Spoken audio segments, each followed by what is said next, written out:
आप देख रहे हैं डेली न्यूज़ यूट्यूब समाचार चैनल। आपका स्वागत है और बता दें कि रविवार को पेटखासा मैदान में भारतीय जनता पार्टी का परिवर्तन यात्रा रथ का आगमन हुआ। इसको लेकर एक जनसभा का आयोजन किया गया। जनसभा को बोरियो के पूर्व विधायक लोबिन हेम्ब्रम, जामा विधायक सीता सोरेन, गोड्डा विधायक अमित मंडल और राजमहल विधायक अनंत ओझा ने संबोधित किया। और इन लोगों ने ज़बरदस्त जो है झारखंड मुक्ति मोर्चा के हेमंत सोरेन के विरुद्ध अपनी आवाज़ को लोगों तक पहुंचाने का काम किया और बताया कि हेमंत सरकार जो है पूरी तरह से विफल रही है सरकार चलाने में और कोई भी योजना नहीं चली। तो यहाँ पर आप अमित मंडल और अनंत ओझा को सुनिए।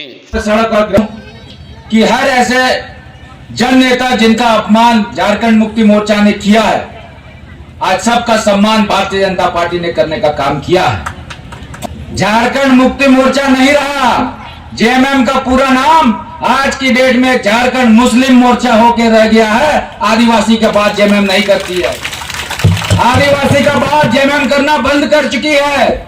इसलिए क्योंकि मुसलमान में उसको वोट बैंक दिखता है और आदिवासी लगता है कि वो भाग के कहां जाएगा, सब तो तीर धनुष में मारेगा वोट। यही सोचता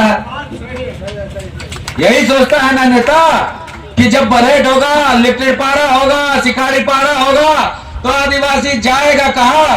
तीर धनुष है, तीर धनुष का निशान में जाकर वोट मार देगा। इसीलिए उसको क्या करना, उसको हटाओ, मुसलमान का तुष्टीकरण करो, मुसलमान को रिझाओ ताकि मुसलमान कहीं भागे ना। यदि मुसलमान भाग गया तो यहां से हम लोग सारे के सारे सीट हार जाएंगे। इसलिए आदिवासी बाढ़ में जाए, मुस्लिम तुष्टीकरण की बात अब जेएमएम की सरकार करने लग गई। और इसीलिए मैं कहता हूं कि झारखंड मुक्ति मोर्चा आज झारखंड मुक्ति मोर्चा नहीं रह के झारखंड मुस्लिम मोर्चा रह गया है। और हेमंत सोरेन ने अपना नाम बदलकर हेमंत अंसारी किया है। ये मैं नहीं करता, इरफान अंसारी ने कहा है। इरफान अंसारी ने कहा है कि हेमंत सोरेन नहीं, हेमंत अंसारी है। तो जिस सीएम को आदिवासी समाज की रक्षा करने का मन नहीं है, जिस सीएम को आदिवासी बातों की हितों की रक्षा करने का मन नहीं है, उस सीएम को उखाड़ फेंकना है कि नहीं फेंकना है, बड़े से बताइए। साथियों, जो विषय मैं जब आया तो सिंह गर्जना चल रही थी हमारे लोबिंदा का, और हम साक्षी हैं, हम और अमित मंडल जी और आदरणीय श्रीमती सीता सोरेन जी, कि सचमुच में अबुआ दिसु मबुआ राज के भाव को, आवाज को आदरणीय लोबिंदा लगातार विधानसभा के अंदर जो भावनाएं आपके बीच में रख रहे थे, ये भावनाएं राज्य की सबसे बड़ी पंचायत में भी रख रहे थे। और मैं जब आया तो उनकी बातों को सुन रहा था। आदरणीय श्रीमती सीता सोरेन जी प्रखरता के साथ उस आवाज को आपके बीच में रखने का काम किया।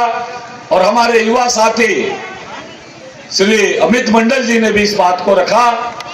मैं केवल एक आग्रह कर रहा हूं कि जो अबुआ दिसुम अबुआ राज की बात करने वाली झारखंड मुक्ति मोर्चा 2019 के चुनाव में जब आपका आशीर्वाद लेने के लिए आई थी,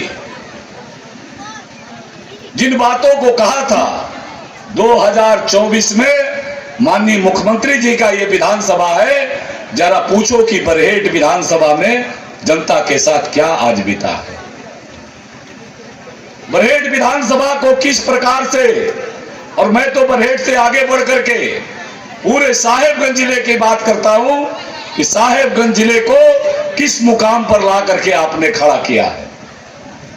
और यही सवाल चाहे नौजवानों के रोजगार की बात जो मंचस्थ नेताओं ने कही, चाहे राज्य के अंदर भ्रष्टाचार की बात कही, चाहे अबुआ दिसुम अबुआ राज की नारा दे करके, और सबसे ज्यादा प्रताड़ना उन्हीं को झेलना पड़ा, इस आवाज को देखने की बात कही, चाहे रविका पहाड़ी नाम की बोरियो की एक बेटी को टुकड़ों टुकड़ों में काटा गया, लेकिन उस बेटी को देखने वाला झारखंड की हेमंत सोरेन जी सरकार का एक भी नुमाइंदा ऐसा नहीं था जो हेमंत सोरेन जी की सरकार का कोई मंत्री जाकर के उस रविका पहाड़ी के ऊपर जो अत्याचार, उसको टुकड़ों में काटा गया, उसको न्याय दिलाने की बात कहे।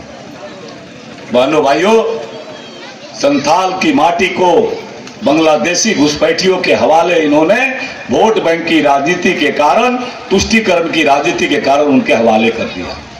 जल जंगल जमीन लूट लिए गए।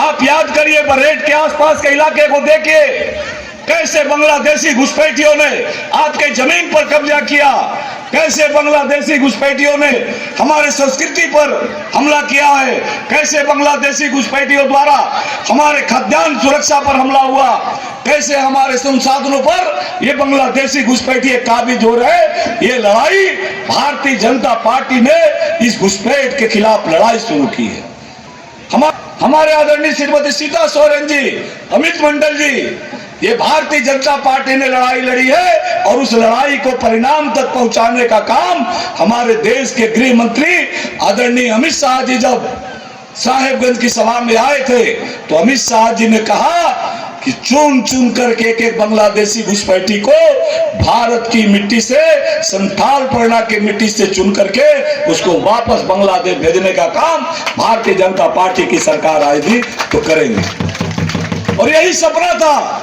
सिद्धो कानू चांद भैरव फूलो जानों ने ये अंग्रेजी दास्ता के खिलाफ यही लड़ाई लड़ी थी, महाजनों के खिलाफ यही लड़ाई लड़ी थी। ये लड़ाई विदेशी दास्ता के खिलाफ था। अपनी माटी को, बेटी रोटी माटी की सुरक्षा की लड़ाई भारतीय जनता पार्टी लड़ रही है। और आने वाला चुनाव में यह भाव संदेश इस परिवर्तन यात्रा के माध्यम से निकला है कि चाहे नौजवानों के रोजगार के सवाल हो, चाहे झारखंड की अस्मिता को बचाने की सवाल हो, चाहे घुसपैठियों से एनआरसी लागू करने के सवाल हो, भारतीय जनता पार्टी इस परिवर्तन यात्रा के माध्यम से आपके बीच में जा रही है और बेहतर झारखंड, समृद्ध संथाल परगना, बांग्लादेशी घुसपैठी मुक्त संथाल परगना बनाने की सोच को लेकर के आपके बीच में आए हैं। आप सब इतने धैर्य पूर्वक मैदान में पहुंचे हैं, आप सबका मैं शीश झुका करके आपको प्रणाम करता हूं, मंचस्थ नेताओं का अभिनंदन करता हूं। बहुत बहुत धन्यवाद, बहुत बहुत अभिनंदन आप सबका।